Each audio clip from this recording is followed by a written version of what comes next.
अस्सलाम वालेकुम नाज़रीन, मैं हूँ मंसूर अली ख़ान। इस खुसूसी प्रोग्राम में आपको खुशामदीद कहेंगे। ये प्रोग्राम आज हम मुनक़िद कर रहे हैं बजट के बाद सनतों के हवाले से, सनतों के इस इत्तेहाद के हवाले से जिसके ज़रिए पाकिस्तान आगे तरक्की कर सकता है और किस तरह कर सकता है। बजट के अंदर कुछ लोगों के लिए खुशखबरियाँ थी, कुछ लोगों के लिए बुरी खबरें थी, लेकिन एंड ऑफ द डे क्या पाकिस्तान का सनती पहिया आगे चल सकता है इस किस्म के बजट के साथ? इससे कितने चांसेस हैं पाकिस्तान के लिए, पाकिस्तान की तरक्की के लिए? इसी सिलसिले में आज ये खुसूसी कॉर्पोरेट डायलॉग हमने यहाँ पे ऑर्गेनाइज़ किया है इत्तेहाद टाउन के स्पॉन्सरशिप के साथ, उनके साथ कोलैबोरेट करके, और हम एक्सप्लोर करेंगे कि मुख्तलिफ सेक्टर्स के अंदर क्या प्रॉब्लम्स हैं, उनको किस तरह एड्रेस किया जा सकता है। और यहाँ के जो लीडर्स हैं, जो कॉर्पोरेट वर्ल्ड के लीडर्स हैं, वो आज हमारे साथ मौजूद हैं। मेरी लेफ़्ट साइड पे इस वक्त तशरीफ़ रखते हैं शेख शुजाउल्लाह खान साहब। शुजा साहब जो हैं वो चीफ़ ऑपरेटिंग ऑफिसर हैं इत्तेहाद टाउन के। रियल एस्टेट के हवाले से एक बहुत बड़ा नाम है और ये मुख्तलिफ डायलॉग्स पे भी गुफ्तगू करते हैं, मुख्तलिफ पॉडकास्ट में भी जाते हैं, इंटरव्यूज़ भी देते हैं। Policy making real estate sector की किस तरह हो सकती है उसके ऊपर भी वो अपना तज्ज़िया देते हैं। शुजाउल्लाह खान साहब उनके साथ मौजूद हैं ऑटोमोबाइल सेक्टर के बड़े बेताज बादशाह। लोगों ने गाड़ी लेनी हो या बेचनी हो, सुनील मंद साहब को जो है वो सबसे पहले उनसे कंसल्ट किया जाता है, उनकी वीडियोस देखी जाती हैं। सुनील साहब जिस गाड़ी के ऊपर हाथ रख दें गाड़ी वही बिकती है, और जिसको ना कर दें वो गाड़ी बिकना बंद हो जाती है। सुनील मंद साहब मेरे दाएं तरफ मौजूद हैं सलीम गौरी साहब। सलीम गौरी साहब जो हैं वो आईटी इंडस्ट्री का बहुत बड़ा एक नाम है, चाहे आईटी एक्सपोर्ट्स के हवाले से हो या आईटी की दुनिया में एक लिटरली पाकिस्तान के अंदर जो है एक रेवोल्यूशन लाने के लिए अगर किसी शख्सियत का नाम हमेशा ज़हन में आता है तो वो है सलीम गौरी साहब। और किसी भी सनत के लिए, किसी भी मुल्क की मईशत के लिए रीढ़ की हड्डी का किरदार अदा करता है उसका बैंकिंग सेक्टर। बैंकिंग सेक्टर को रिप्रेजेंट कर रहे हैं हमारे साथ मौजूद है मीर नजीब रहमान साहब। नजीब रहमान साहब जो हैं वो पाकिस्तान बैंक एसोसिएशन के सेक्रेटरी हैं और बैंकिंग के शोबे से 2 दहाइयों से भी ज़्यादा का इनका एक्सपीरियंस मौजूद है। नजीब साहब थैंक यू सो मच। मैं गुफ्तगू का आगाज़ करता हूँ। हम खुद भी क्वेश्चंस करेंगे, साथ ही साथ ऑडियंस से भी जो है वो इस मुख्तलिफ सेक्टर्स के हवाले से क्वेश्चन लेंगे। शुजा साहब सबसे पहले आपसे आगाज़ करना चाहेंगे। बजट आ गया, रियल एस्टेट का सेक्टर जो है वो कई सालों से उसका पहिया एक किस्म का जाम हुआ था। आप लोगों को बहुत सी शिकायत थी कि हुकूमत आपको एंटरटेन नहीं करती, इस मरतबा तो काफ़ी खुश होंगे आप। जी बिस्मिल्लाहिर्रहमानिर्रहीम। सबसे पहले आपका शुक्रिया कि ये एक बहुत ज़बरदस्त आपने इनिशिएटिव लिया। अगर आप ओवरऑल बजट्स को देखें इस साल के, तो इसमें हमें ऑब्वियसली एक रिलीफ मिला है, बट हमारी एक्सपेक्टेशन इससे ज़्यादा थी। उसकी मेन रीज़न ये है कि अगर आप पिछले 2 साल में देखें तो हमारा रेमिटेंस बढ़ गया है, और स्पेशली दुबई से काफ़ी ज़्यादा अगर आप देखेंगे तो ever highest 1 billion last month हमने यहाँ पे रिसीव किया। सो ये एक इसके पीछे एक सबसे बड़ा जो इफेक्ट, जो इसके पीछे सबसे बड़ा सपोर्टिंग एलिमेंट था वो था रियल एस्टेट। बिकॉज पिछले कुछ अरसे में रियल एस्टेट के अंदर एक पॉजिटिविटी आई है जिसमें गवर्नमेंट ने सपोर्ट किया है हमें। लाइक आप ये देख लें कि FED हमारी ख़त्म हुई, फिर 7E को उन्होंने ख़त्म किया, उसके बाद RDA अकाउंट यहाँ पे रजिस्टर हुआ जिससे आपका इंटरनेशनल जितने भी ओवरसीज़ पाकिस्तानी थे वो फंड्स यहाँ पे भेज के और यहाँ पे एसेट परचेज कर सकते थे।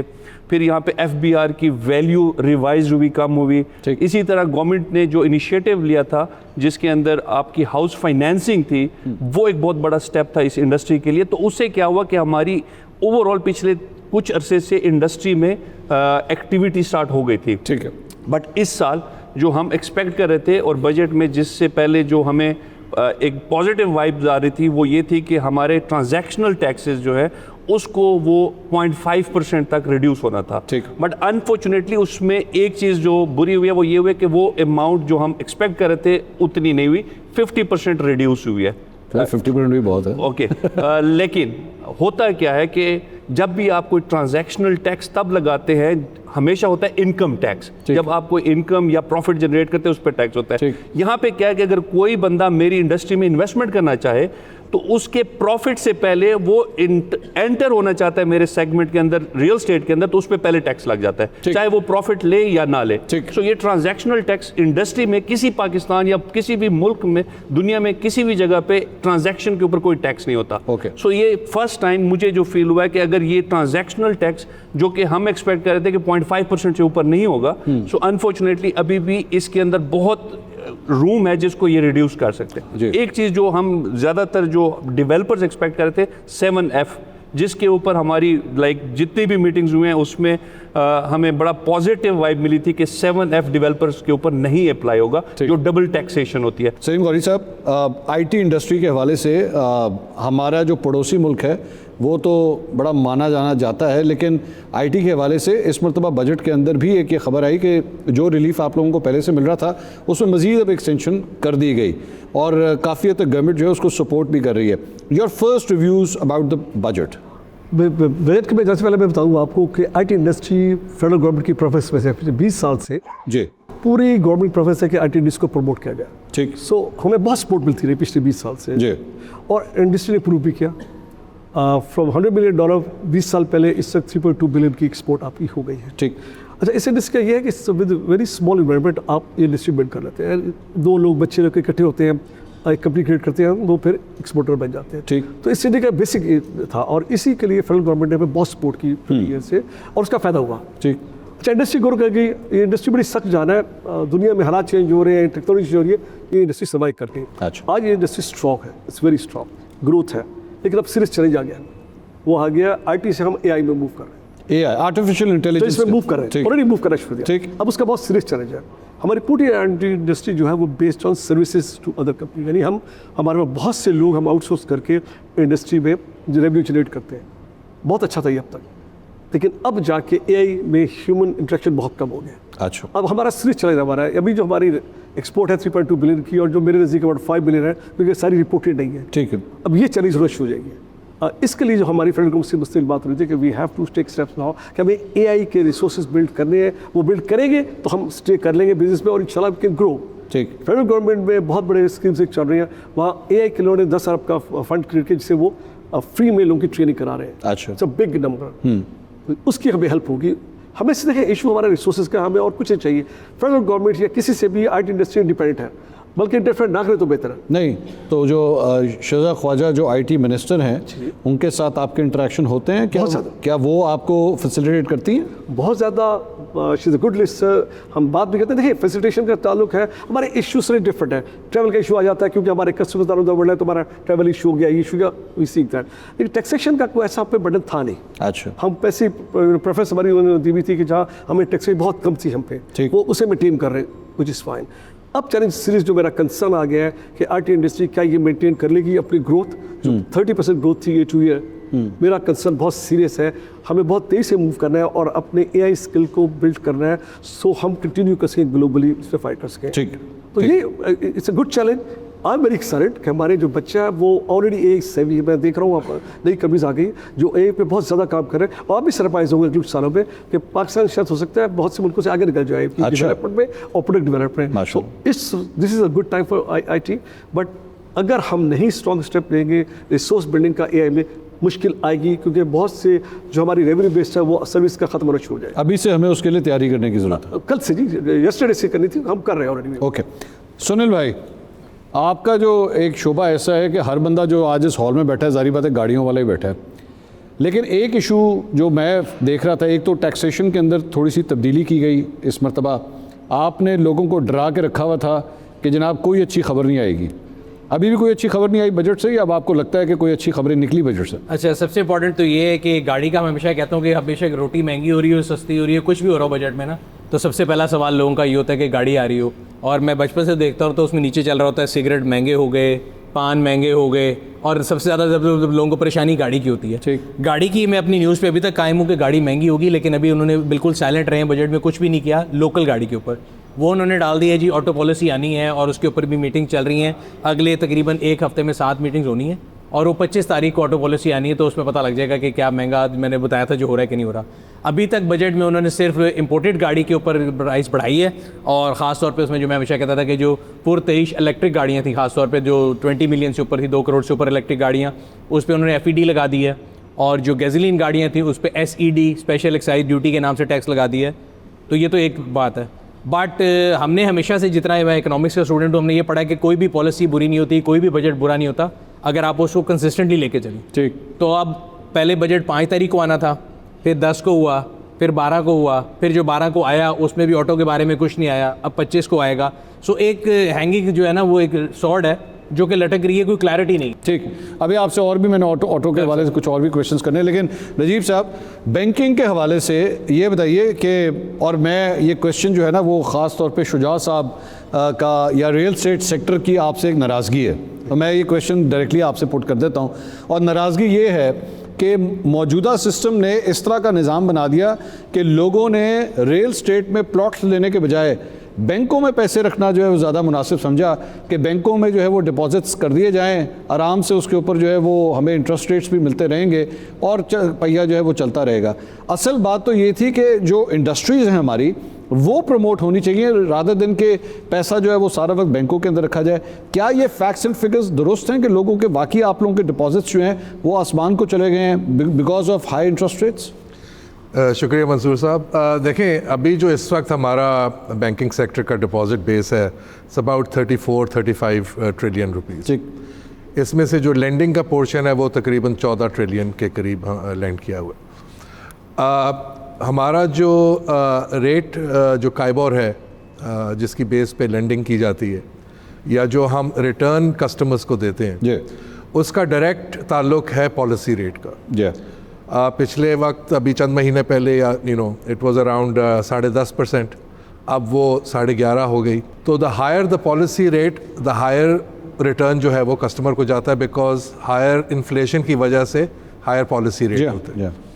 तो इस वक्त चाहे वो माइक्रो फाइनेंस बैंक्स हों या कमर्शियल बैंक्स हों, they are offering anywhere from 12% to up to 15% for a 1 year term deposit. जी, तो उसमें तो ऑफ कोर्स कस्टमर्स के लिए एक बहुत बड़ा अच्छा रिटर्न तो है, but at the same time inflation भी है तो सही, I mean in realistic terms उसको भी काउंटर करने के लिए returns are relatively higher than may be few years ago जब पॉलिसी रेट कम होता था। बट तो ये तो खैर it goes across all industries, मतलब जिसके भी कस्टमर हों आप।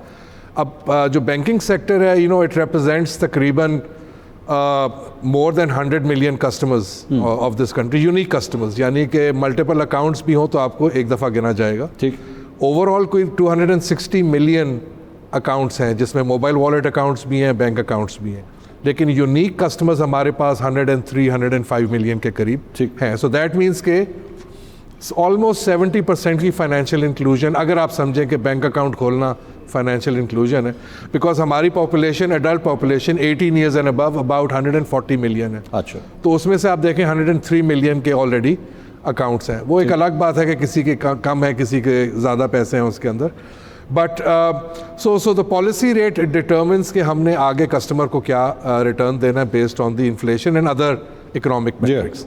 तो आई थिंक अगर कस्टमर्स को यहाँ फ़ायदा हो रहा है तो बहुत अच्छी बात है, बट ऑब्वियसली देखें फॉर हाउसिंग सेक्टर या एंड ऑल दैट ग्लोबली अगर देखा जाए तो जब तक रेट जो है बैंकिंग की तरफ से लोअर सिंगल डिजिट में नहीं होगा तो आपकी वो नहीं हो सकती स्केल अप। इनकी जाने पे ट्रैक नहीं होंगे लोग जी, इनकी जाने पे ट्रैक नहीं होंगे, आपकी जाने पे ट्रैक होंगे। Well I mean it all depends ना, बट देखिए बैंक्स भी तो फाइनेंस करते हैं ना मॉर्गेजेस, राइट? जी हाँ, अभी क्या हो रहा था कि हमारे बैंक्स के पास एक बहुत बड़े कंसर्न थे, बहुत सारे इश्यूज थे, लेकिन जो मेजर था वो फोरक्लोजर लॉ का था। हाँ, अब जो है वो उसको एड्रेस किया जा रहा है। अगर वो एड्रेस हो जाता है इंशाल्लाह, जो कि हमें उम्मीद है क्योंकि चीफ जस्टिस साहब ने उसको डायरेक्टली उस चीज़ को देखा है, तो उम्मीद है कि उसके आने से बैंक्स जो हो उनको थोड़ा और वो मिलेगा, रूम मिलेगा टू लैंड मोर। ठीक है, एंड होपफुली तो और ऑलरेडी जिस तरह जो अभी प्राइम मिनिस्टर की जो स्कीम चल रही है ऑलरेडी 90 बिलियन रुपीस हम डिसबर्स कर चुके हैं। अच्छा, उसके अंदर तो मॉर्गेज बढ़ तो रही है for sure. I think scale up करने के लिए जब तक रेट्स और कम और नहीं हो नीचे नहीं जाते, आएंगे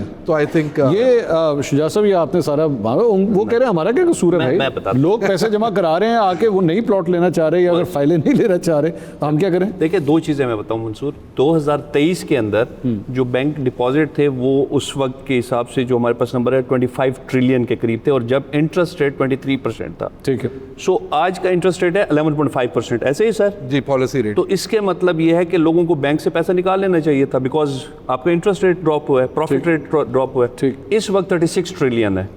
सो उसकी एक मेन रीज़न है क्या? कि नॉन फाइलर भी पैसे जमा करा सकता है। लेकिन अगर मेरे बिजनेस में नॉन फाइलर पैसा देगा तो उसको पहले 18% टैक्स देना पड़ेगा।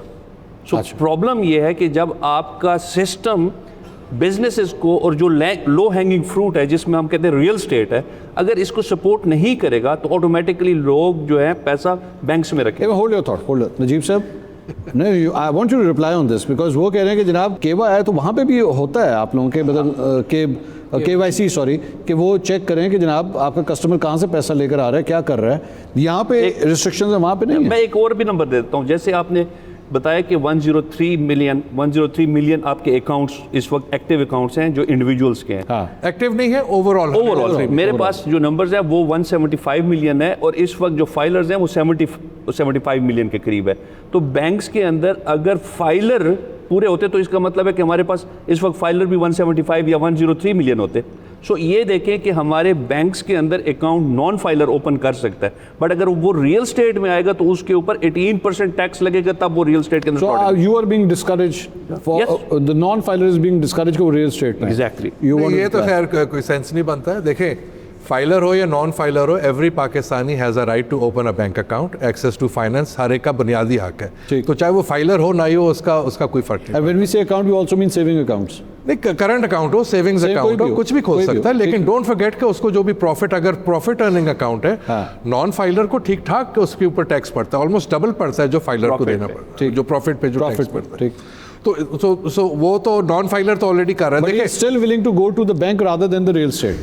नहीं, देखें बहुत सारे लोग करते हैं इन्वेस्ट प्रॉपर्टी के अंदर, कैपिटल गेन के ऊपर। देखें कुछ जगहों पे प्रॉपर्टी ज़्यादा अप्रिशिएट करती है, कुछ जगहों पे कम करती है, वो तो फिर it's a matter of economic situation है कि क्या। मेरा देखिए एक छोटा सा पॉइंट है, जो बंदा अकाउंट में जिसके पैसे हों, जिसने पैसे वहाँ पे रखे हुए हैं, तो वो अगर पे ऑर्डर या चेक के थ्रू प्रॉपर्टी खरीदता है तो उस पर कोई टैक्स नहीं होना चाहिए, बिकॉज बैंक में भी तो उसने जब डिपॉजिट किया तो कोई टैक्स नहीं दिया। सो हमारी रिक्वेस्ट ये है गवर्नमेंट से कि जब कोई भी बैंकिंग चैनल के थ्रू आपके बिजनेस के अंदर कोई भी इन्वेस्टमेंट करे तो उस पर टैक्स ना लगे, अगर लगाना भी है ट्रांजैक्शनल टैक्स वो कम होना चाहिए, इक्वल। बिकॉज इस टाइम हम ये एक्सपेक्ट कर रहे थे कि फाइलर नॉन फाइलर जो है वो सेम हो जाएगा और लेट फाइलर। इन्होंने क्या किया कि लेट फाइलर और फाइलर को रिड्यूस कर दिया, बट नॉन फाइलर का टैक्स आज भी ट्रांजैक्शनल टैक्स वही है जो कि पहले था। नाज़रीन, इस खुसूसी प्रोग्राम में गुफ्तगू हमारी जारी है। बड़े इंटरेस्टिंग क्वेश्चंस जो हैं वो चल रहे हैं, हमारे पैनलिस्ट भी हमारे साथ मौजूद हैं, लेकिन यहाँ वक्त हुआ है एक छोटे से ब्रेक का।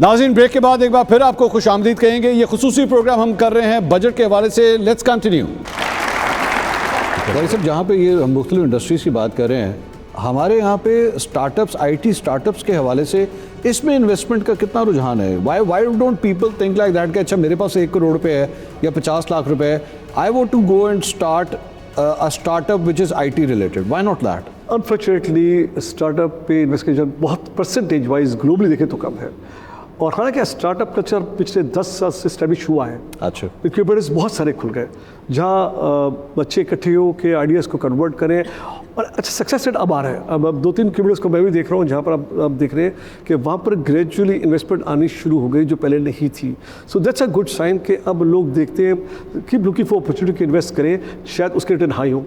Obviously there is a risk, obviously failure rate high है स्टार्टअप्स का, लेकिन अगर एक इन्वेस्टमेंट भी आप सक्सेसफुल होगी तो you will multifold investment. So I personally believe कि जो बिजनेसमैन इंडस्ट्रिस्ट है उनको थोड़ा सा निकलना चाहिए बाहर, जो खासा में मेन स्ट्रीम इंडस्ट्रीज है जिनकी they must look for the new area to invest, और इसमें IT से बड़ा एरिया कोई नहीं, क्योंकि इसके रिटर्न्स बहुत ज़्यादा है। नहीं, लेकिन किस तरह, मतलब क्या पब्लिक लिमिटेड किसी कंपनी में इन्वेस्ट करें, किस तरह करें? बहुत वेज पब्लिक लिमिटेड की हमारी मल्टी थोड़ी सी है, ज़्यादा नहीं है, बहुत कम लिस्टेड सिस्टम है, नेट छोला ज़्यादा लिस्टेड नहीं है, बट देयर इज इनक्यूबेटर्स पे जहाँ पर आप जाके भेज के देख सकते हैं कि किस तरह के आइडियाज़ पे काम हो रहा है। अच्छा। और उसकी फिजिबिलिटी क्या है, क्या सक्सेस रेट है, एंड यू कैन सी कि ये जो आइडिया है ये ultimately will grow something meaningful and it will bring a lot of profits, and we see कि अभी हो रहा है। अच्छा। So investment is coming in, नजर नहीं आता, लोग बात ही करते, but we see that people are getting money to build their ideas। अच्छा, ये सुनील साहब, you want to say something? 2-3 point है सर। बताइए। एक तो खानदार साहब से सवाल ये है कि नॉन फाइलर के लिए मोहब्बत है क्यों?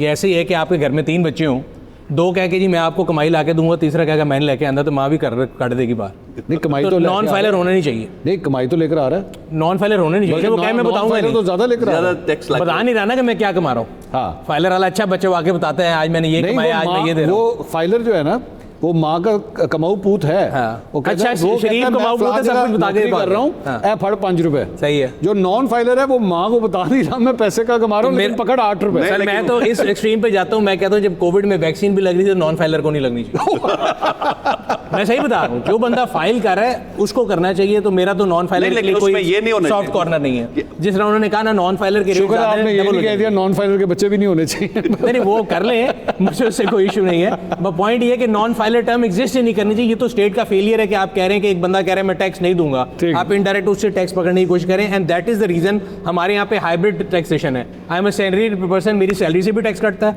मैं पानी की बोतल जाके लेता हूँ तो इनडायरेक्ट टैक्सेशन भी बराबर है। सो एक बंदा जो टैक्स चोरी कर रहा है और जो टैक्स पूरा दे रहा है, दोनों के लिए इनडायरेक्ट टैक्सेशन भी है। पहला बात तो ये है। ठीक। दूसरी बात आपने स्टार्टअप की स्टार्टअप पाकिस्तान में गौरी साहब मेरे से एग्री करेंगे कि बहुत कम से ऐसे स्टार्टअप है जो चल सकते हैं, बिकॉज हमारा टैक्स जो स्ट्रक्चर है वो रिग्रेसिव इन नेचर है। कोई भी स्टार्टअप है, आईटी स्टार्टअप है, शुरू में जब ने आप उसको बढ़ाना है, ऐसा ऐसा बढ़ाते जाएंगे, जितना आपका स्फीयर बढ़ता जाएगा उसका जो ब्रेक इवन जो है ना पॉइंट वो बहुत सालों बाद आता है। शुरू में you burn lot of cash. हमारा जो आईटी जो है ना टैक्स का निज़ाम वो ऐसा है, वो रिग्रेसिव इसलिए कि जितना आपका बिजनेस बढ़ता जाएगा आपने उस पर टर्नओवर टैक्स देना है। Park wheels was discouraged. या एनी या अच्छा। तो आपका जितना टर्नओवर बढ़ता जाएगा आपने उसके ऊपर उतना टर्नओवर टैक्स देना, रिगार्डलेस आप कितना बुरा परफॉर्म कर रहे हैं। ठीक। पहली चीज़। तीसरी चीज़, जो पॉलिसी बना रहे हैं टैक्स के लिए उनको आईटी के आई और टी का नहीं पता। I will be very honest with you, हमें जाके प्रूव करना पड़ता है कि पार्क व्हील्स भी एक आईटी कंपनी है। वो कहते नहीं ये आईटी है ही नहीं, ऐसे फिजिकल है। अच्छा सो हमने अगर अपना ऑटो स्टोर चालना है, ई कॉमर्स चालना है, तो हम आधा टाइम एफबीआर से ही लड़ते रहते हैं। वो कहते नहीं तो फिजिकल है, ये तो आईटी सर्विस ही नहीं है, आपकी इंस्पेक्शन तो आईटी सर्विस नहीं है। सो हमें एक जो है ना गोरा फोबिया भी है कि बाहर से कोई कंपनी आएगी उसको हम आईटी में डाल देंगे। करीम ने यहाँ पे काम करना था तो हम उसके लिए करने देते थे। अगर मैं और आप कोई राइड हेलिंग सर्विस बनाते तो अगले दिन आपको ट्रांसपोर्ट वालों ने पकड़ लेना था। हाँ। सो हमारे यहाँ पे जो एक फोबिया है, हम नहीं चाहते कि हमारी कोई लोकल कंपनी जो है वो स्ट्राइव करे। ठीक। बाहर से कोई कंपनी आएगी तो हम उसको करें। Add into that startup. अच्छा, एक रीजन स्टार्टअप का भी नॉन सक्सेस का है कि वैल्यूएशन नहीं समझ आ रही लोगों को। हमारे जो फाउंडर्स हैं उनके जहनों में एक वैल्यूएशन अपने जहन में है जो इन्वेस्टर को समझ नहीं आती। अब यहाँ पर कोई एडवाइजरी कंसल्टेंसी नहीं, कोई मेंटोरिंग नहीं है बच्चों की कि how do you create value, how do you share your valuation, how do you decide calculation क्या है, उससे बड़ा मसला हो रहा है। ठीक ठीक। एक्सेस टू कैपिटल भी नहीं है। तो park wheels was I think one of the initial companies जिन्होंने बाहर से पैसा पाकिस्तान में जब हम लेके आए थे। सबसे ज़्यादा मसला ये कि जब बाहर से कोई बंदा इन्वेस्ट कर लेता है तो स्टेट बैंक उसको रिपेट्रिएट करने नहीं देता पैसे। अगर उसने बाहर लेके जाने हैं तो आपको लग पता जाएगा कि आपने पैसे कायर भेजने कैसे। अच्छा। तो access to capital, access to information खास तौर पे स्टार्टअप्स के लिए नहीं है। ठीक है ठीक है। एक सवाल ऑटो इंडस्ट्री के हवाले से। I believe there are 31 brands now in Pakistan रफली। 14 कंपनीज और 31 प्लस उनके जो ब्रांड्स हैं डिफरेंट एसक्यूज। मैंने सुना 16 मैंने सुना था जी, कि जी। देयर प्लेयर्स और टोटल 31 ब्रांड्स उनके ब्रांड्स हैं डिफरेंट। क्या ये सैचुरेशन नहीं हो चुकी? क्या अब ये वक्त नहीं आ गया कि एक्चुअली ये ब्रांड्स अब नीचे जाना शुरू हो जाएंगे? क्योंकि अल्टीमेटली मार्केट कितनी 2.25 लाख की है आपकी, 2.5 लाख 2.25 लाख 2.5 लाख अप्रॉक्सीमेटली इतनी मार्केट। और no matter whatever you do आप इससे इस बलून से बाहर नहीं आ सकते। इतना ही है बस। ये अच्छी बात है, जितना मर्जी कंपटीशन होगा कंज्यूमर के लिए बेहतरी। यहाँ पे जितने लोग बैठे हुए हैं, आपने और मैंने अपनी ज़िंदगी में ऐसी गाड़ियाँ देखी हैं जिनमें सीट बेल्ट नहीं आती थी, एयर बैग तो दूर की बात है, लेफ्ट साइड का शीशा आप खुद लेके लगवाते थे। ठीक। Starting from there now there cannot be any car जिसमें मल्टीपल एयर बैग ना हो। All the cars are loaded with level 2 ADAS and all the feature in the world. ये सारे कंपटीशन के फायदे। मेरा सवाल ये बेशक पहले हम कहते थे 3 कंपनियां, टोयोटा, होंडा, सुजुकी। सर। ठीक है, आपके पास वैरायटी नहीं। अब आगे बेशक आपके पास वैरायटी, लेकिन वैरायटी इतनी वैरायटी कि लोगों को, मैं कहता हूँ यहाँ पे पूरा क्राउड बैठा होगा, आप इनको कहें 31 के नाम बताएं, 31 के नाम नहीं आते होंगे सिवाय आपके। मेरे ख्याल में इस पूरे हॉल में सिर्फ आपको नाम आता है। पहले प्रोड्यूसर मार्केट थी, लाइन लगती थी, 8 महीने का वेट था, ऑन होता था। अब कंज्यूमर मार्केट है, कंज्यूमर के पास चॉइस है। अच्छी बात है, जो गाड़ी अच्छी लेके आएगा उसकी गाड़ी बिकेगी, जो नहीं नहीं। लाएगा। और लेकिन जब आप क्वांटिटी नहीं अचीव कर सकेंगे तो अल्टीमेटली प्लेयर जाना शुरू होंगे। फिर आपकी इंडस्ट्री ने कहना देखें जनाब पॉलिसीज बड़ी खराब थी, सैचुरेशन हो चुकी है मार्केट के अंदर। ये भी तो देखें ना। डिपेंड करता है कि ये जो ऑटो पॉलिसी, जो पता नहीं एनएवी पॉलिसी जेब में रख के बैठे हुए पिछले 2 साल से, आएगी आएगी आएगी आएगी, वो बस आ नहीं चुक रही। तो you just give a road map, जिसने डिसाइड करना होगा वो इन्वेस्टमेंट कर लेगा। अभी होता ये है कि आप ऑटो इंडस्ट्री को 1 साल कहते हैं कि जी हमने आइस इंजन से दूर जाना है, तो hybrid is a movement, hybrid में इन्वेस्ट करें। इन्होंने हाइब्रिड में इन्वेस्ट कर दिया, अगला साल है तो कहते हैं जी अब हाइब्रिड जो है वो हराम हो गया है, अब आप प्लग इन हाइब्रिड पे आ जाएं। अगले साल पता है प्लग इन हाइब्रिड गलत हो गया, रीफ पे आ जाए, रीफ से फिर BEV पे चले जाते हैं। So you just give a road map कि इतने साल हम ये करेंगे, इतने साल ये करेंगे, क्लैरिटी लेके आए, नॉट डिपेंडेंट अपॉन कि सुनील ने गाड़ी मंगाई है तो आज ये पॉलिसी कर लेते हैं, आज गौरी साहब ने गाड़ी का प्लान लगा लिया तो ये पॉलिसी कर लेते हैं। वन साइड जो है ना आप डिसाइड कर सेट होना चाहिए। कुछ क्वेश्चन जनाब क्राउड से लेते हैं। जी जनाब, who would like to question? Sir मेरा नाम अकबर है और I am to the same real estate business. इस वक्त पाकिस्तान में जो GDP to mortgage finance to GDP ratio है पाकिस्तान में 0.3% है, इंडिया में 11% है, अमेरिका में 50% है और डेनमार्क में 100% है। इसकी सबसे बड़ी रीज़न मेरे ख्याल में शायद पॉलिसीज़ का इनकंसिस्टेंट होना है कि बैंकिंग सेक्टर में आप डिपॉजिट रखते हैं और डिपॉजिट बजाय के प्राइवेट सेक्टर में लैंडिंग की जाए, we give all lending to the governments. This is one of the reason जो मेरे ख्याल में है। सेकंड रीज़न जो कि रियल एस्टेट सेक्टर से रिलेटेड है कि बैंक्स के लिए सबसे बड़ा मसला फोरक्लोजर और दूसरा टाइटल डॉक्यूमेंट्स का है। मेरी शुजात साहब से यही क्वेश्चन है कि बीइंग डेवलपर हमें क्या करना चाहिए कि एटलीस्ट टाइटल डॉक्यूमेंट ऐसे हों जो कि बैंकेबल हों, ताकि बैंक्स भी फाइनेंस कर सकें और बैंक्स को भी रिस्ट्रिक्ट किया जाए कि एटलीस्ट उनका X% of the portfolio should be mortgage finance. First of all देखें, जो गवर्नमेंट को बैंक्स लेंड करते हैं, फिस्कल डेफिसिट जो है, जितना गवर्नमेंट बेहतर बजट बनाएगी जहाँ पे फिस्कल डेफिसिट कम होगा, उतना बैंक्स जो है ज़्यादा प्राइवेट सेक्टर लेंडिंग कर पाएंगे। इस वक्त for the first time in 4-5 years जो हमारा इस वक्त का जो बजट आया है, इसमें जो सबसे important cheese from banking industry अगर मैं देखूँ वो है फिस्कल डेफिसिट का कम होना as a % of GDP। It's now 3.6%, 4-1 साल पहले 9% पे था। दैट मीन्स कि गवर्नमेंट कम बोरोइंग करेगी, दैट मीन्स कि गवर्नमेंट विल लैंड लेस। इस दफ़ा भी मेरा ख्याल से कोई 4 ट्रिलियन के करीब बैंक्स जो हैं वो मोस्ट लाइकली लैंड करेंगे गवर्नमेंट को, जो पहले से बनिस्बत बहुत कम है, which is a huge difference जो इस बजट में आया। तो प्राइवेट सेक्टर में ऑलरेडी हम लैंड तो कर रहे हैं। देखें, बैंक्स के पास ये नहीं कि लिक्विडिटी नहीं है, बैंक्स हैव इनफ लिक्विडिटी। अभी भी हमारा जो एडवांसेस टू डिपॉजिट रेशो है इस लगभग 40% के करीब है। So liquidity is there. Problem is कि बैंक्स के पास कस्टमर की विजिबिलिटी नहीं होती है, फाइनेंशियल विजिबिलिटी। देखिए, अभी टैक्स और फाइलर की बात हो रही थी, 7.2 मिलियन फाइलर्स हैं, जिसमें से जो एक्चुअल टैक्स भरते हैं वो लेस दैन 4 मिलियन है, 3.5 और 3.6 मिलियन।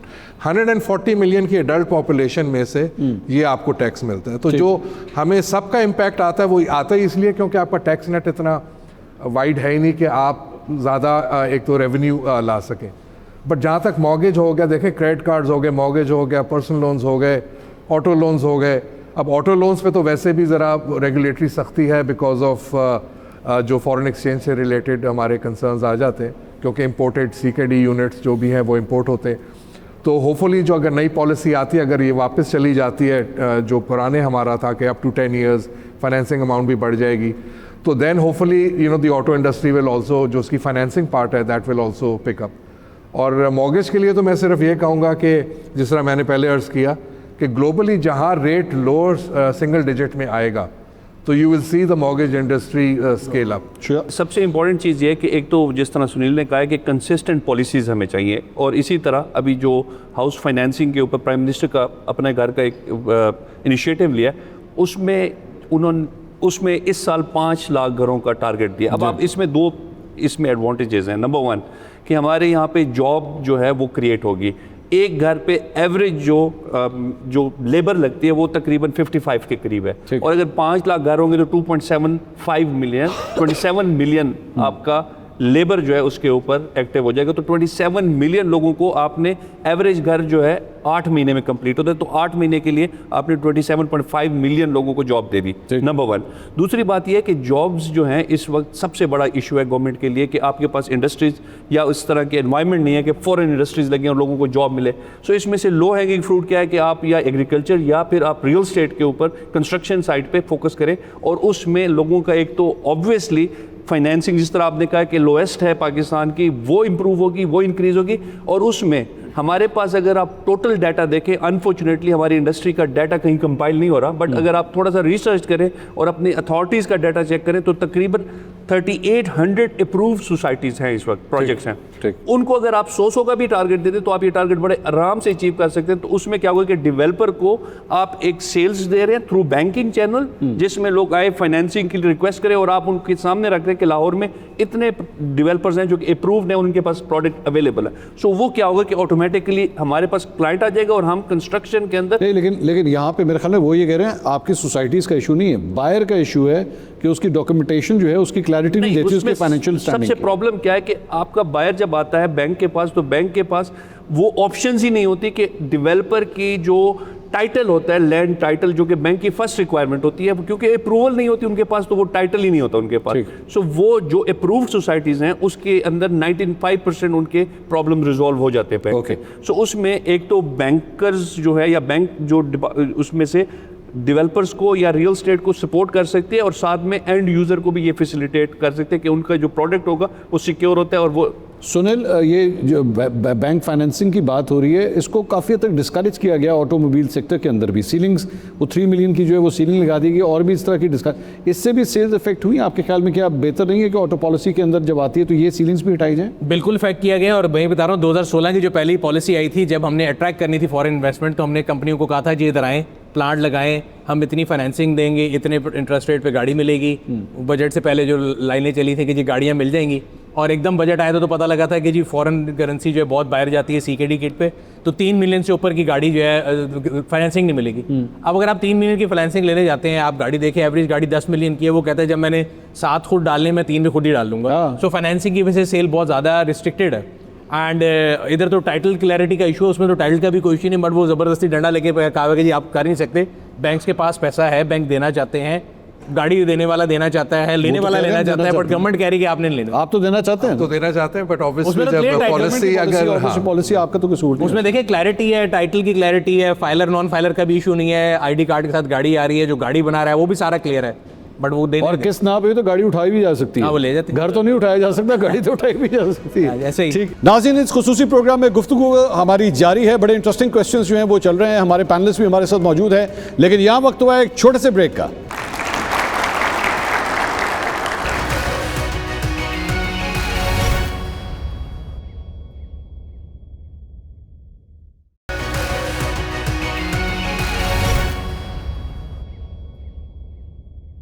नाज़रीन, ब्रेक के बाद एक बार फिर आपको खुश आमदीद कहेंगे। ये खुसूसी प्रोग्राम हम कर रहे हैं बजट के हवाले से। Let's continue.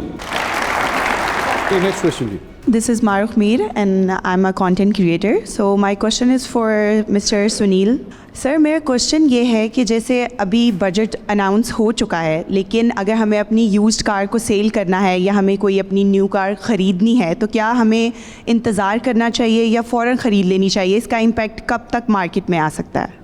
बड़ा वैलिड क्वेश्चन है। यूज्ड कार या न्यू कार? यूज्ड कार अगर हमें सेल करनी है या न्यू कार हमें बाय करनी है, तो हमें वेट करना चाहिए या क्या करना चाहिए? क्योंकि बजट का जो इम्पैक्ट है वो मार्केट में कब तक आ सकता है? ये सवाल आप तक रहा है?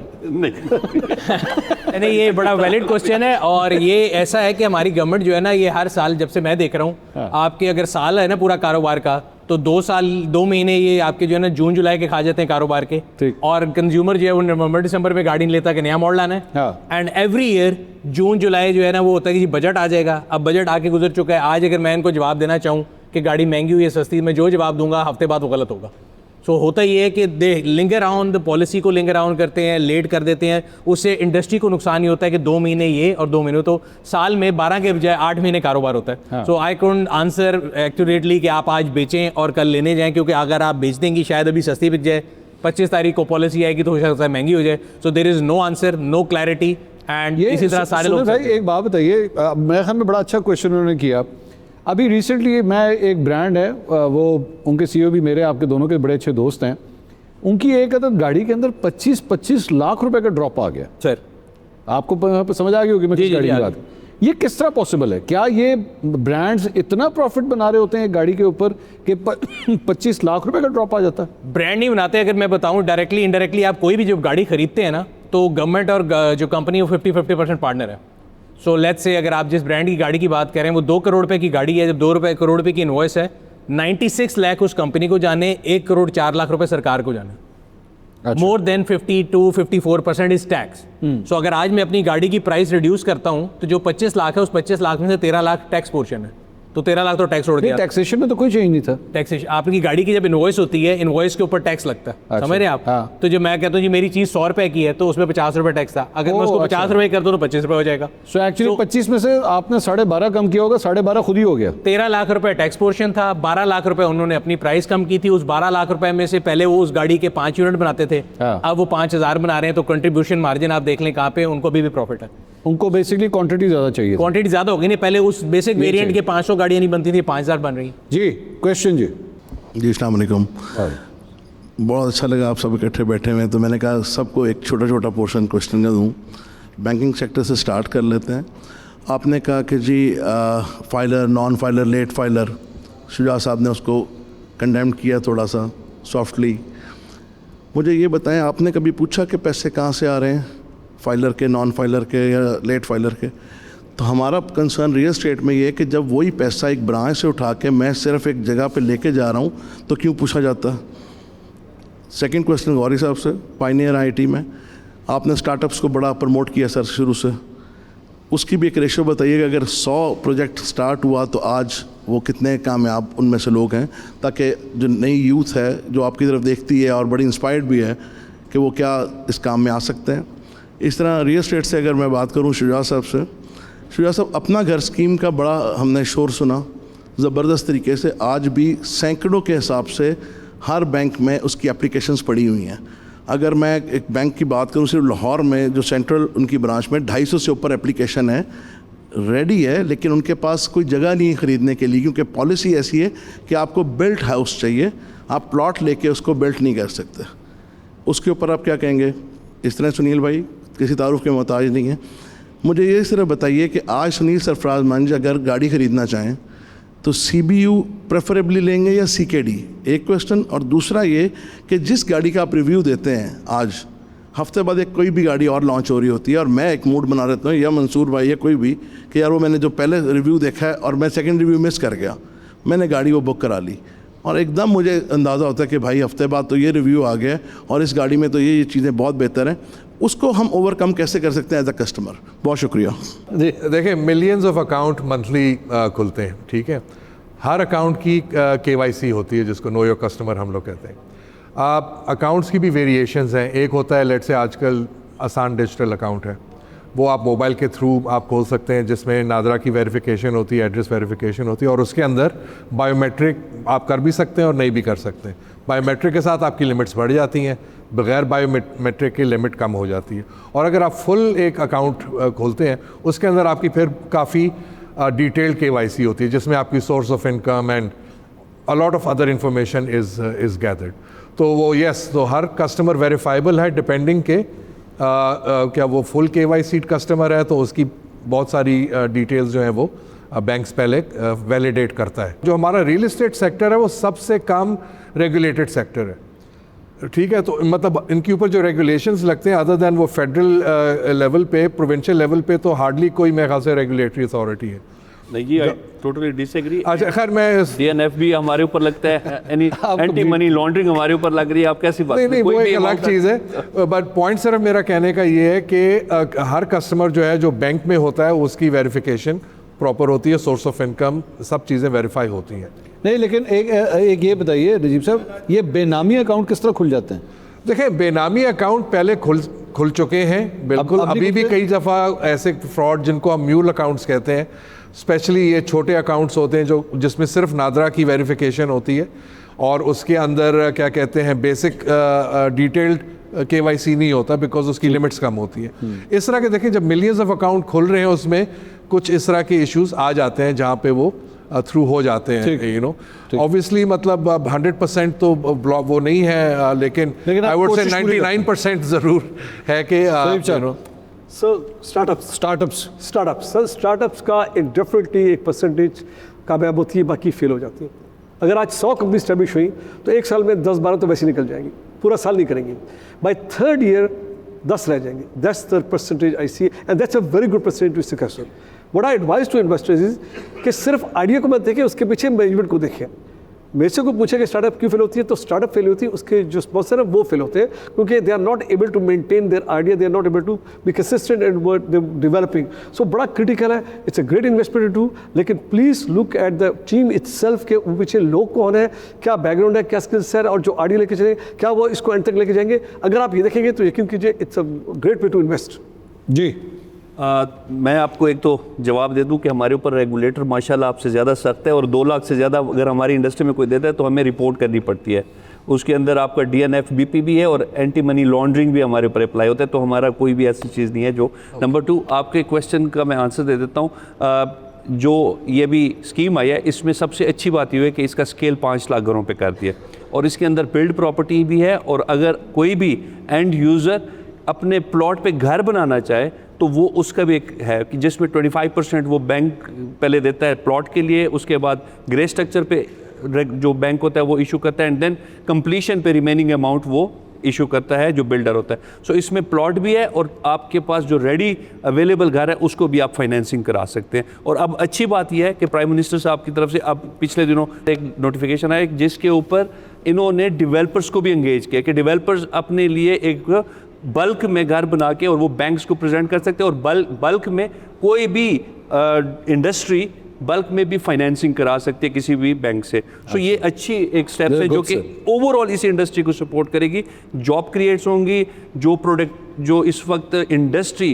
कैपेसिटी से कम प्रोडक्शन कर रही है, सीमेंट, सरिया, स्टील, उनकी प्रोडक्शन भी बेहतर होगी, और रियल स्टेट के अंदर भी एक्टिविटी होगी जिससे रेवेन्यू भी जनरेट कर सकती है गवर्नमेंट। सुनील भाई, CKD या CBU, सबसे पहले तो ये बताइए। यार CKD वर्सेस CBU का मैं हमेशा एक जवाब देता हूँ कि getting a car is like getting into relationship.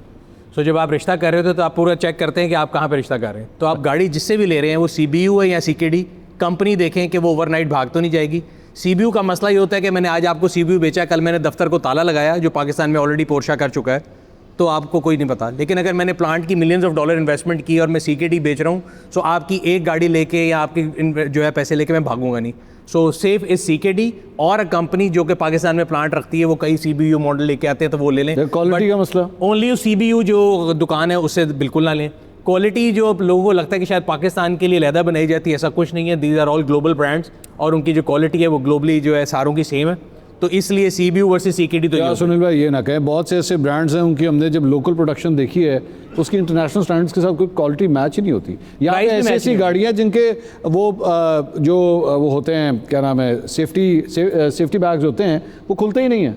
Accident होता है, पता लगता है जनाब वो पूरे खानदान की डेथ होगी, बैग ही नहीं खुला उसके अंदर। नहीं, उसमें 2-3 चीज़ें होती हैं। वो आपने एक तो हमारे यहाँ पे जो है ना सीट बेल्ट समझना इज़्ज़त के ख़िलाफ़ है। शलवार कमीज़ की क्रीज़ ख़राब हो जाती है तो मैंने सीट बेल्ट नहीं पहनी। जब सीट बेल्ट नहीं पहनूंगा तो बेशक मैं गाड़ी को दीवार में मार दूँ, एयर बैग नहीं खुलेगा। ठीक। सो वो हमारे जो नॉलेज का इशू है। फिर लोग मीटर रिवर्स कर लेते हैं, गाड़ी के साथ फिडल किया होता है। नहीं हो सकता ऐसा कि कोई ग्लोबल कंपनी एयर बैग बनाए, वो एयर बैग है कि उन्होंने गुब्बारे नहीं लगाए हुए। सर मैं आपको एक ऐसा ब्रांड इम्पैक्ट होना चाहिए, सही उसका नाम नहीं लूँगा। आज मैं ये ना आपके पूरे क्राउड को मैं कहूँगा, अगली दफ़ा मोटरवे पे सफ़र करें, आप यकीन करें एक ही ब्रांड है ऐसा, और मैंने पता नहीं उसकी मुतादिद गाड़ियाँ देखी हैं, 100 से ऊपर जब वो मोटरवे के ऊपर जाती है ना, उसके आगे का बम्पर लेफ्ट और राइट से खुल जाता है। यकीन करें खुल जाता है। और मैं दूर से नज़र गाड़ी आ रही हो ना कि उसका बम्पर खुला हुआ है, मैं कहूँगा देख लेना यही ब्रांड होगा। नहीं, वो तो पूरा आप करीब जाते हैं कहते हैं ओ वही नहीं सर, वो देखें अगेन आई डिसएग्री, वो पुअर मेंटेनेंस है। मैं आपको ये बता सकता हूँ, अगर आप मोटरवे पे जा रहे हो, पीछे से हॉर्न बजे, मैं आपको गाड़ी का ब्रांड और कलर भी बता सकता हूँ। वो वाइट रंग की टोयोटा होगी, उसने आपको हॉर्न देना है। तो वो तो एक माइंडसेट है ना, आप माइंडसेट से नहीं लड़ सकते। मैं आपको बता रहा हूँ ग्लोबल क्वालिटी उसकी नहीं हो सकती। दूसरी चीज़ आपने पूछा था कि रिव्यू आता है पहले दिन। सो गाड़ी जो है उसके अंदर मैं हरी को कहता हूँ कोई वेंटिलेटर नहीं लगा हुआ। हमारे यहाँ लोगों को होता है जी पहले दिन लेनी है, वेट कर लें। First look and expert review दोनों फ़र्क होते हैं। सो फर्स्ट लुक देख के अगर आप गाड़ी ले लेंगे तो हर चमकती चीज़ सोना नहीं होती, बट जो एक्सपर्ट रिव्यू है उसमें उसको डायसेक्ट करके बताया जा सकता है। तो मैं ये कहता हूँ कि ग्लोबली भी जो गाड़ियाँ आती हैं, बेशक वो जर्मन गाड़ियाँ भी हों, उनकी पहली इटरेशन में कोई ना कोई मसला होता है। फिर जब फेसलिफ्ट आता है तो चीज़ें इंप्रूव हो जाती हैं। Never go for a new product बहुत जल्दी, पहले की दौड़ में ना जाएँ। जो 1 साल 2 साल आ चुकी भी उसको ले लें तो यू विल बी सेफ। मैं आपको एक सुनील साहब मेरे चूँकि दोस्त भी हैं, मैं इनको अपने जवानी के दौर से जानता हूँ। ये तो अभी भी जवान है, मैं बूढ़ा हो गया हूँ। लेकिन रिसेंटली इनसे मैंने पूछा, जाके इनके घर भी मैं गया, मैंने कहा जी मैंने गाड़ी लेनी है। गाड़ी इनके पास खड़ी हुई थी, मेरे ख्याल में 3 हफ्ते से आप चला रहे थे। मैंने कहा जी मैं 3 हफ्ते से चला रहा हूँ, आप चुप करके गाड़ी ले लें। अच्छा, मैंने वो ज़िंदगी में ना कभी गाड़ी चलाई थी, ना ब्रांड भी नया। इन्होंने कहा मैं आपसे कह रहा हूँ आप ये ले लें। मैंने कहा चलें जी इस मरतबा सुनील साहब के कहने के ऊपर जो है ना ये रिस्क लेते हैं। गाड़ी मैंने ले ली और जब मैंने ले ली और मैंने चलाना शुरू किया, वो गाड़ी तकरीबन मैं 10,000 किलोमीटर चला चुका हूँ। लेकिन I have to give it to him कि मैंने इनको कहा, मैंने कहा यार आपने बिल्कुल सही रिकमेंडेशन दी थी, गाड़ी बहुत अच्छी आपने रिकमेंड की थी।